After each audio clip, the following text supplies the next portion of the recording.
大家好，今日想同大家介紹一個好強大嘅自學工具 Deep Research。呢個係 DeFi 平台一個工作流程，專門幫同學深入研究任何學習題目。Deep Research 有咩特別？第一，佢可以調校研究深度，不只係俾你一個表面答案，而係會不斷從互聯網揾更深入嘅資料。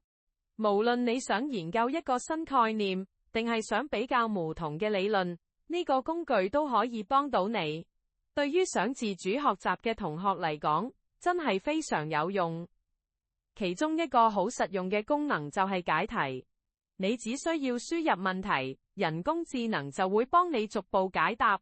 今次我哋會示範一條中學數學題，你睇，我哋輸入題目之後，系統就會開始分析，然後提供詳細嘅解題步驟。而且不止數學，你仲可以叫大模型比較不同題材嘅內容。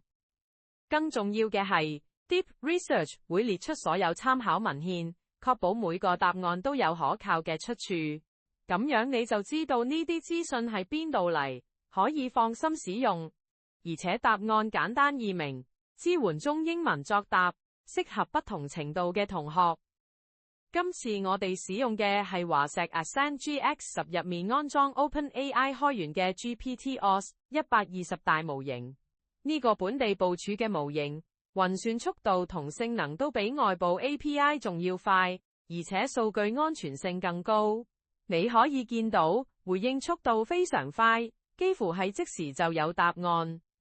對於想學習課堂以外知識嘅同學，呢個深入研究功能真係好有幫助。學生可以按照自己嘅能力同需要，要求 AI 輔助理解各種課程內容。你可以參考比較不同教材嘅講法說明，揾到最適合自己嘅學習方式，不再局限於一本教科書，可以接觸到更廣闊嘅知識領域。例如，如果你想了解某個物理概念，你可以要求 Deep Research 比較唔同教材點樣解釋呢個概念。又或者你做緊一份專題研究，需要揾相關資料，呢個工具都可以幫你整理唔同來源嘅資訊，仲會標明出處，方便你做引用。